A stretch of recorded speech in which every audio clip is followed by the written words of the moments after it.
the majority of our storms have been external and external pressures. So it's kind of just looking at you for who you actually are, out of context of the people's opinions. Just looking at your eyes, it's like I don't want you anywhere else but right here. So it's just coming to that instinct. I can overthink things and overthink the problems, but when I reduce myself to simplicity of just like, I want you with me, that's just it. It just quiets everything else down.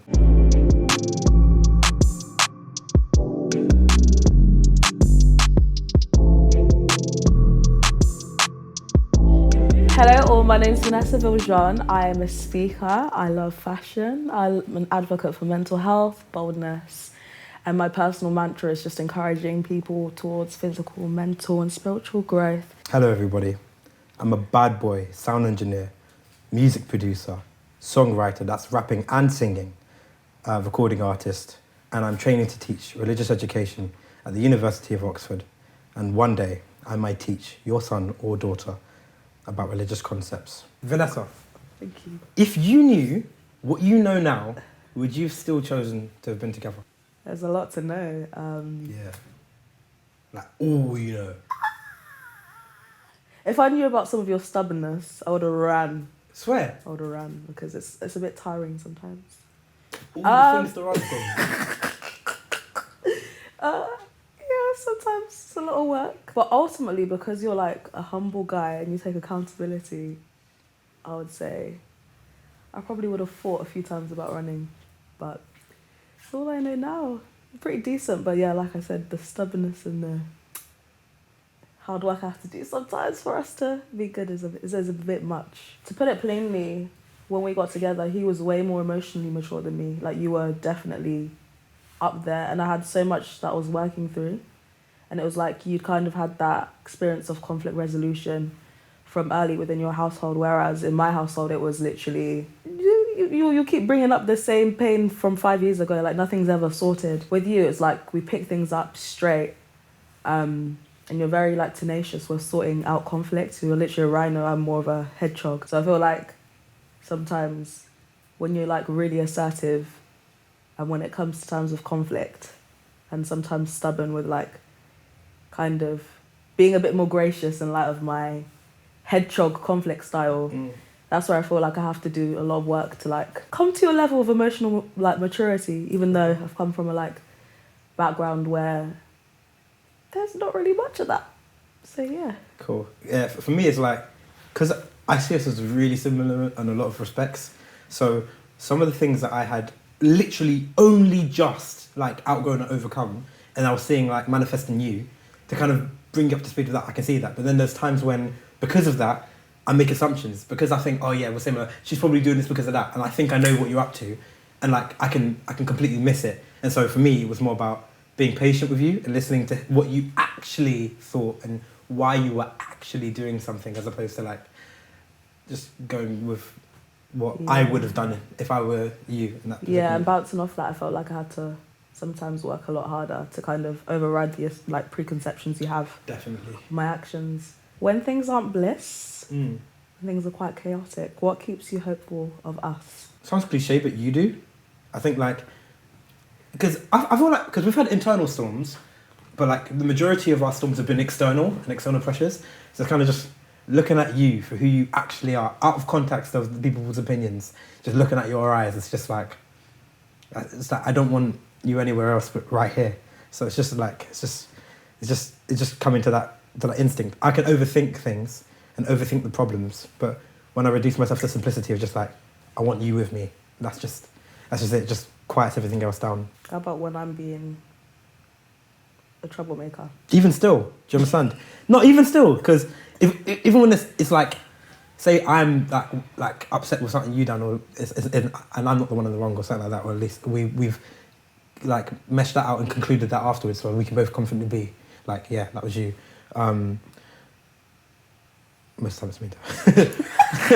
But I think it's even that, because it's like, I know who you are beyond your faults. Does that make sense? Yeah, so it's like, even still, it's your eyes, it's just looking at you. Yeah. You're so cute. You're so cute. Thank you. Yeah. Well, my turn. I believe so. So you know how we told each other absolutely like everything. Yeah. Is there anything that you regret telling me about yourself? Yeah. Is it? I'd probably say sort of like my sexual history stuff. Okay, cool. Why is that? Because like the fact that it's almost like it's in the past for me, but then like considering your personality type and kind of, I don't know how to describe it, kind of like attention to detail or comparison or some of the insecurities that you have.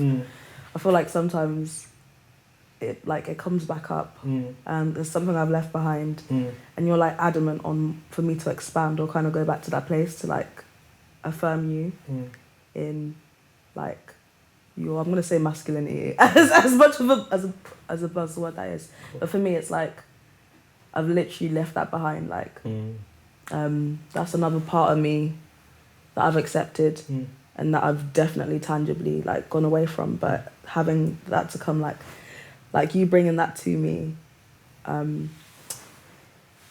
be annoying sometimes because it's like you're trying to move forward and it's taking you a long time to like get over the things that you've been through, but then like the person you love and absolutely chose, like in consideration of everything, is like bringing it up. I'd say. Yeah, because I think for me it's just like like you've already spotted it in terms of insecurity. Just like, why on earth would you have chosen me? Like, are you sure you don't want like that? You sure you don't want? I mean, why me? Why me? Why me? So I think it's like, yeah, it's not actually helpful for you to bring everything up. No, yeah.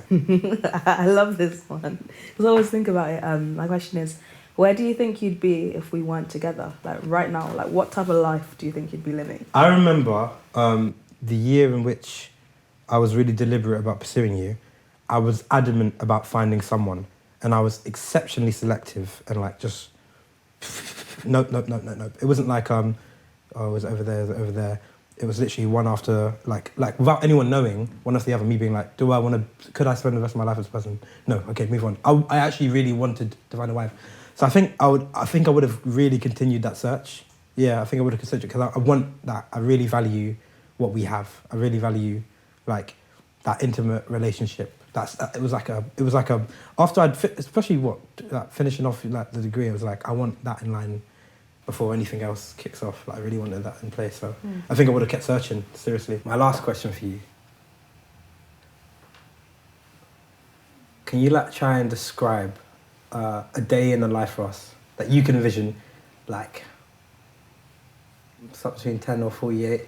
Let me go with 10 years down the line. How old am I now? I'm 22. You're 24. So that means you'd be... the maths is not mapping. You'd be 34. I'd be 32. I'd say we'd set up our own kind of like businesses. I'd say I'd be doing my speaking stuff, my freelancing stuff, and you'd be hopefully doing your full-time musician and entrepreneurial pursuits. And we'd have lots of kids. How many? Not 12 like you want. Come on, babe, stick to the script. As many as we would be able to handle. I think right now we got one on the way, so let's see how we go. We got a little baby on the way. Maybe like 5 or 6 kids, and I feel like we'd be living like we would have a home where we'd be able to just have like a good work-life balance. So I'd be helping you, you'd be helping me. We'd travel with the kids. Whether that be conferences for me or tour with you, and we'd be like in a really like servant-hearted. Yeah, we'd be really. I think I'm hopefully going to say servant-hearted. Hopefully, within like our community and our respective workplaces. Cool. What do you think's been the biggest obstacle for us to get legally married? I know we obviously see each other as married already, but I mean, people. Me caring too much about what people think and trying to kind of subscribe to their timeline and kind of wanting people to be like fully on board with my decision to like kind of like bind myself to you legally. Knowing that some people won't be there to like witness that, the people that I care most, like family or friends, I feel like kind of that missing piece of the puzzle, just kind of like, the presence of certain people and the approval of certain people that's like been an emotional obstacle, and it's taken me a while to accept that, okay, as much as I value these people's opinions and I'd want them there, I am choosing to build a life with you. So kind of stepping confidently into that, even if kind of my childhood fairy tale dream of both my parents and all my friends that I grew up with being happy, I'm just having to let go of that and yeah, just going forward with you. I wanted to grill you. What is your weakest trait and how would you go about working on it? I think the biggest weakness of mine that I think my loved ones, including yourself, well, no, not you, you failed to notice it, but like you highlighted stubbornness. But I think one that's bigger than that, more insidious than that is unbelief. I think when I look at the objective world as true by way of like materialism rather than, I don't know, like a metaphysical story. What's that? Sorry. You know how like the way we read stories and narratives onto things that don't necessarily actually have a narrative. So for example, like cartoons, like they're a 2D cutout, but we're like, oh, that's a person as far as we're concerned. Yeah. Like that. Okay. You know, and sort of like the way we've been wired to read reality as opposed to what reality is allegedly outside of our own perspective. I think when I look at life through that perspective, I can become quite nihilistic and like not care. And then my nihilism is more hedonistic. So it's just like, why the hell would I be stoic and reserved with my desires and self-controlled or considerate of other people? Why wouldn't I go down like a malicious or self-centered personal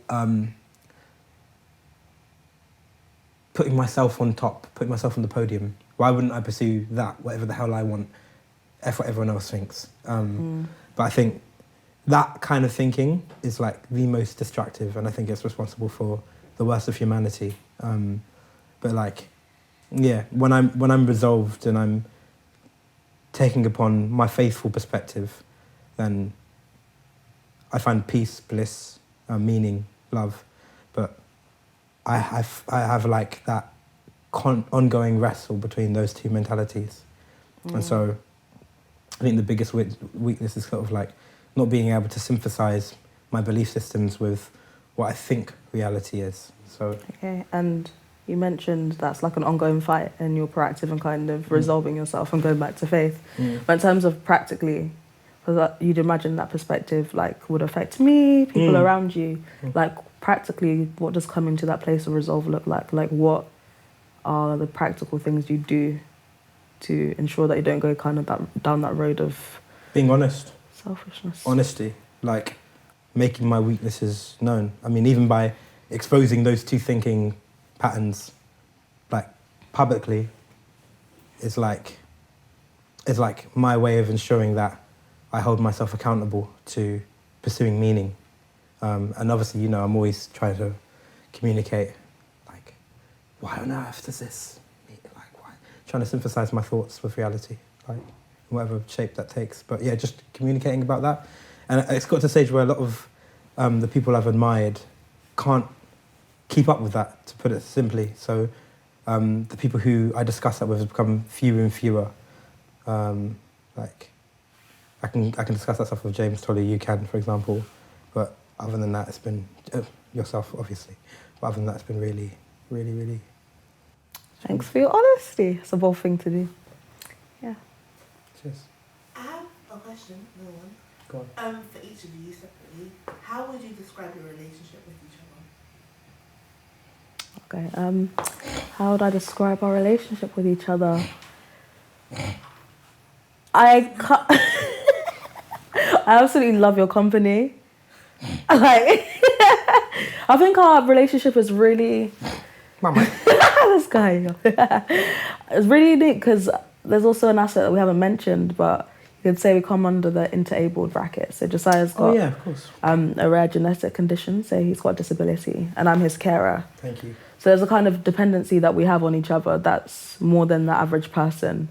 And I think we have to fight really hard for it not to be like an unhealthy codependency. But I think because of kind of how in touch we are with each other's weaknesses, for me, it being emotionally, him being physically, more so towards the physical side, I feel like we're just really like really strong rocks for each other, and we spend so much time with each other. So we're like really great friends. We really challenge each other to grow. Josiah's a musician. He gets on to me about my singing. I get onto him about like, Josiah, I see a bit of pride coming on there. Fix up, come on. So I feel like it's honest as well, and it's fun. Like we can do anything from sit down, have discussions like this, or watch Netflix or game. We can have like kind of faithful discussions. We can talk about our doubts.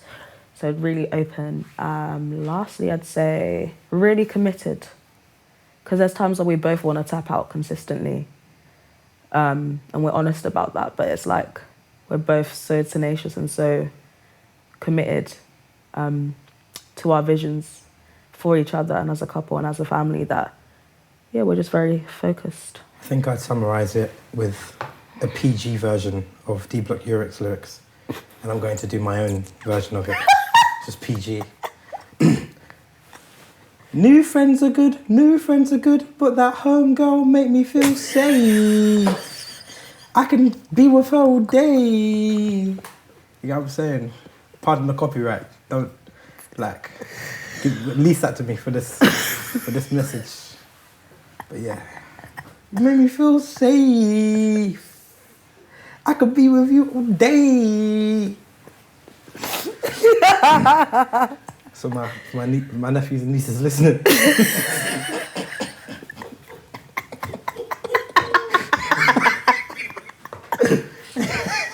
Oh, this guy's too much. You're too much. I'm happy I breeded you too.